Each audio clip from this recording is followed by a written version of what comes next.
নমস্কার, আমি মৌমিতা ব্যানার্জি। আজ জুনোর দ্বিতীয় পর্বে আমরা বলবো মেশিন লার্নিং নিয়ে। আগের পর্বে আমরা বলেছিলাম এআই মানে শুধু একটা সফটওয়্যার নয়, এটা শেখে, চিন্তা করে, সিদ্ধান্ত নেয়। কিন্তু প্রশ্ন হচ্ছে এআই শেখে কিভাবে? মেশিন লার্নিং এর মূলত তিনটি ধরন আছে।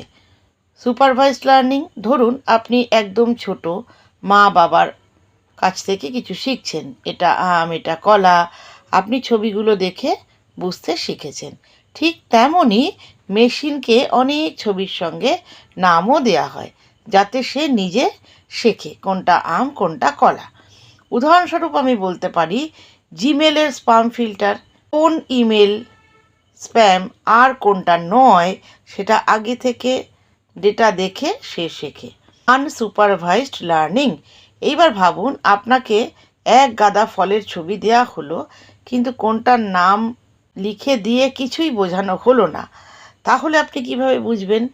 আপনি নিজেই আলাদা আলাদা করে ফেলবেন কোনটা লম্বাটে ফল, কোনটা গোল বা কোনটা বেশি রঙিন। যাই হোক, মেশিনও একইভাবে গোষ্ঠীভুক্ত করতে শেখে, যাকে বলে ক্লাস্টারিং। উদাহরণ, নেটফ্লিক্সের রেকমেন্ডেশনে আপনার পছন্দের সিরিজ দেখে। মেশিন আন্দাজ করে নেয় আপনি কখন কি পছন্দ করছেন আর কখন কি দেখছেন। রিইনফোর্সমেন্ট লার্নিং, এটা শেখা একদম খেলার মতো।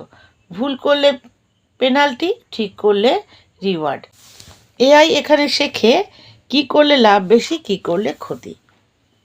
আবার একটা উদাহরণ দিয়ে বলি, গুগলের আলফাগো বিশ্বের সেরা গো প্লেয়ারকে হারিয়ে দেয় এই শেখার পদ্ধতি দিয়েই। এখন মেশিন আসলে শেখে কি দিয়ে? মেশিনের বই হচ্ছে ডেটা, আর শেখানোর শিক্ষক হলেন অ্যালগরিদম। অ্যালগরিদম হলো এমন এক ফর্মুলা যেটা মেশিনকে বলে এই ডেটা দেখে শেখো, ভবিষ্যতে নতুন কিছু দেখলে নিজেই চিনতে পারবে।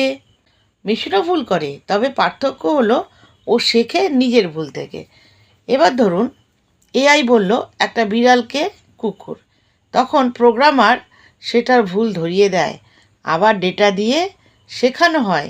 এভাবেই বারবার শেখাতে শেখাতে সব কিছু শিখতে থাকে। এখন শেষ কথা বলা যায়, মেশিন লার্নিং আসলে মানুষ শেখে যেমন তেমনই, পার্থক্য একটাই, ওর শেখা হচ্ছে অসীম। আর ঠিক সেই অসীম শেখার দুনিয়াতেই আমরা আপনাকে হাত ধরে নিয়ে যেতে চাই সহজ ভাষায়। যদি আজকের ভিডিওটি আপনার উপকারে লাগে, ভালো লাগে, তাহলে একটা লাইক দিয়ে আমাকে অবশ্যই জানাবেন। কমেন্ট লিখুন। পরের পর্বে আবার আমি আসছি ঠিক এইভাবেই সহজ ভাষায় এআই এর কাজগুলোকে বোঝাতে।